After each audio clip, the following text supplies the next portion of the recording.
नमस्कार दोस्तों, स्वागत है आपका आज के मुख्य समाचार में, जिसमें सबसे पहली और बड़ी खबर उत्तर प्रदेश से आ रही है, जहां पर मतगणना से पहले भयंकर बवाल हुआ है।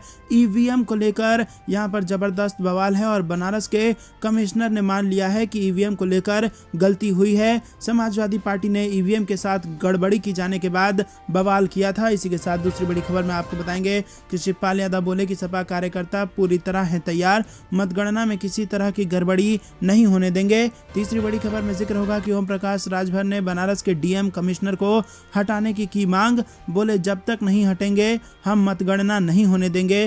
चौथी बड़ी खबर में जिक्र होगा कि कानपुर पुलिस की चेतावनी, काउंटिंग वाले दिन गड़बड़ी करने वालों को देखते ही गोली मारने का दिया आदेश। और पांचवी बड़ी खबर में जिक्र बंगाल का, ममता बनर्जी का बीजेपी पर बड़ा हमला, बताया दंगाई और भ्रष्ट पार्टी 2024 में सत्ता से हटाने का किया दावा। दोस्तों, हर एक खबर की गहराई में आपको ले जाएंगे, लेकिन उससे पहले क्या आपको भी ऐसा लगता है कि हार के डर से ईवीएम में गड़बड़ी कराई जा रही है और हर हालत में सरकार बदलनी तय है? तो आप अभी इस वीडियो को लाइक कीजिए, ज्यादा से ज्यादा लोगों तक वीडियो शेयर कीजिए। चैनल पर नए हैं तो लाल बटन को दबा के चैनल को सब्सक्राइब कीजिए और घंटी बजाकर कमेंट में लिखिए जय हिंद। दोस्तों, रुक करते हैं सबसे पहली और बड़ी खबर की तरफ। ईवीएम को लेकर के हो गई थी गलती, बनारस के कमिश्नर ने मानी अपनी गलती। जी हां दोस्तों, उत्तर प्रदेश विधानसभा चुनाव के नतीजे से ठीक पहले बनारस समेत कुछ अन्य जिलों में ईवीएम की सुरक्षा को लेकर न केवल सवाल खड़े होने लगे थे, बल्कि समाजवादी पार्टी के राष्ट्रीय अध्यक्ष अखिलेश यादव के आह्वान के बाद बनारस में जमकर विरोध प्रदर्शन और नारेबाजी भी सपाइयों की ओर से की गई। मतगणना स्थल को लेकर बनारस के कई इलाकों में सपा कार्यकर्ताओं ने सड़क पर आकर जमकर हंगामा भी किया और इस दौरान बनारस के मंडल आयुक्त दीपक अग्रवाल का ये बयान भी सुर्खियों में आ गया, जब उन्होंने मीडिया से बात करते हुए ईवीएम के प्रोटोकॉल में त्रुटि की बात स्वीकार कर ली और उनका बयान वायरल हो रहा है। बनारस में बीती देर रात को मतगणना स्थल के पास सपाइयों के हंगामे के दौरान मीडिया से मुखातिब होते हुए बनारस के मंडल आयुक्त दीपक अग्रवाल ने बताया कि पोलिंग में इस्तेमाल हुई ईवीएम के लिस्ट का मिलान रोकी गई गाड़ी में रखी गई ईवीएम से कर लीजिए। मिलान करने के बाद अगर नंबर 1 निकलते हैं तो हम दोषी माने जाएंगे। दोस्तों, रुक करते हैं अगली बड़ी खबर की तरफ। शिवपाल सिंह यादव बोले सपा कार्यकर्ता पूरी तरह है तैयार, मतगणना में किसी तरह की गड़बड़ी नहीं होने देंगे। जी हां दोस्तों, आपको बता दें कि प्रसपा के राष्ट्रीय अध्यक्ष शिवपाल सिंह यादव ने कहा कि भाजपा का हर हथकंडा फेल होगा।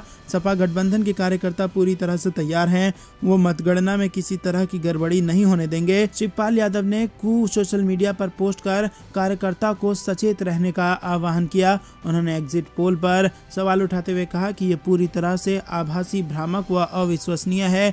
जनता इसके पीछे की मंशा को अच्छी तरह से समझ रही है।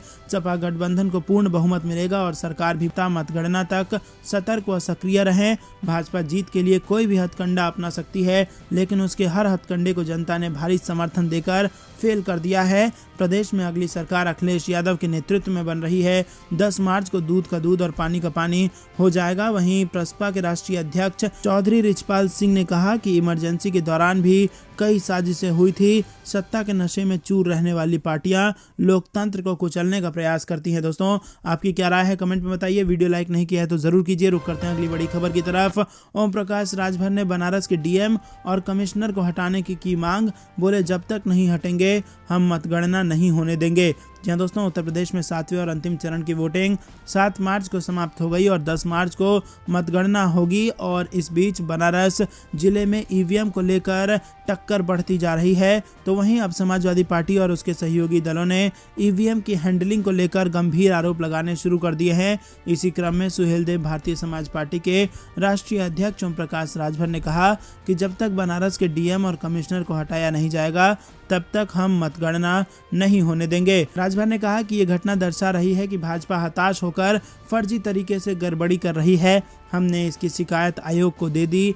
3 गाड़ियां ईवीएम लेकर निकली हैं और ये बिना किसी को सूचित किया गया। चुनाव आयोग की गाइडलाइन के मुताबिक उम्मीदवार को बिना बताए और बिना फोर्स के ईवीएम को कहीं नहीं ले जाया जा सकता, लेकिन उसे ढक कर ले जाया गया। दरअसल सपा प्रदेश अध्यक्ष नरेश उत्तम, सुभाषपा अध्यक्ष ओम प्रकाश राजभर, सपा प्रवक्ता राजेंद्र चौधरी और वरिष्ठ नेता के श्रीवास्तव ने मंगलवार रात अपर मुख्य निर्वाचन अधिकारी से मुलाकात की और ज्ञापन सौंपा।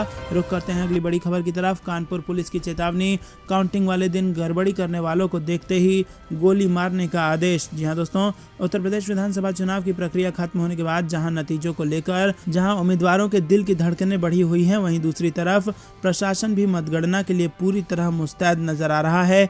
मतगणना के दिन किसी तरह की गड़बड़ी या अफरा तफरी ना हो, इसके लिए कानपुर पुलिस के कप्तान ने सख्त आदेश जारी किए हैं। पुलिस ने चेतावनी दी है कि अगर किसी ने मतगणना में बाधा डालने की कोशिश की तो उसे देखते ही गोली मार दी जाएगी। मंगलवार को कानपुर देहात पुलिस और प्रशासन ने संयुक्त प्रेस कॉन्फ्रेंस कर मीडिया को बताया कि यहां पर त्रिस्तरीय सुरक्षा व्यवस्था के तहत मतगणना कराई जाएगी। पुलिस और प्रशासन ने 3 स्तरीय सुरक्षा व्यवस्था तैयार की है और इसमें जनपद के करीब 1500 पुलिसकर्मी, 2 कंपनी CISF और 2 कंपनी CRPF, 1 PAC की कंपनी तैनात की जा रही है। इसके साथ ही पुलिस अधीक्षक ने कहा है कि ये बात साफ तौर से जाहिर हो गई है कि इस बार मतगणना में प्रशासन को गड़बड़ी होने और शंका है, जिसको लेकर कानपुर देहात के SP बेहद सख्त होने के आदेश उन्होंने दे दिए हैं। दोस्तों, रुक करते हैं अगली बड़ी खबर की तरफ। ममता बनर्जी का बीजेपी पर बड़ा हमला, बताया दंगाई और भ्रष्ट पार्टी, 2024 में सत्ता से हटाने का किया दावा। पश्चिम बंगाल की मुख्यमंत्री ममता बनर्जी ने मंगलवार को कहा कि जिस दिन लोग को एक उचित विकल्प मिल जाएगा उस दिन भारतीय जनता पार्टी को सत्ता से बाहर कर दिया जाएगा। बनर्जी ने कहा कि उनकी पार्टी और अन्य विपक्षी खेमों को वैकल्पिक ताकत बनाने के लिए एक साथ आना चाहिए। उन्होंने पार्टी की संगठनात्मक बैठक को संबोधित करते हुए कहा कि बीजेपी अब भी सत्ता में इसीलिए है क्योंकि कोई विकल्प नहीं बचा है। जिस दिन विकल्प मिल जाएगा उसे बाहर कर दिया जाएगा। ममता बनर्जी ने ये घोषणा पार्टी के तीसरे कार्यकाल की पहली वर्षगांठ पर की। ममता बनर्जी ने 5 मई से एक जनसंपर्क कार्यक्रम शुरू करने की बात कही और कहा कि यह 21 जुलाई तक जारी रहेगा।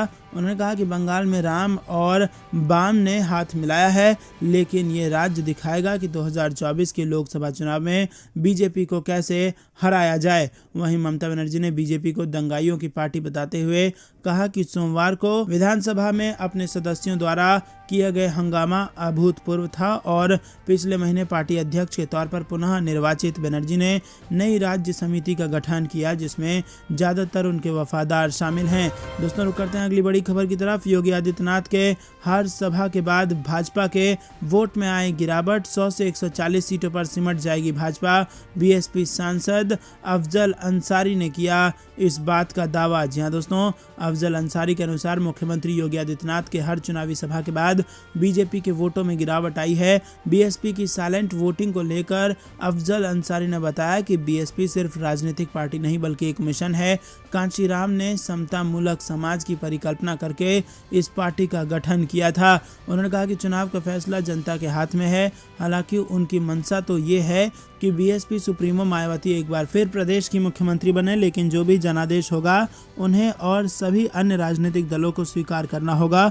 उन्होंने ये भी बताया कि भाजपा 100 से 140 सीटों तक सीमित रह जाएगी।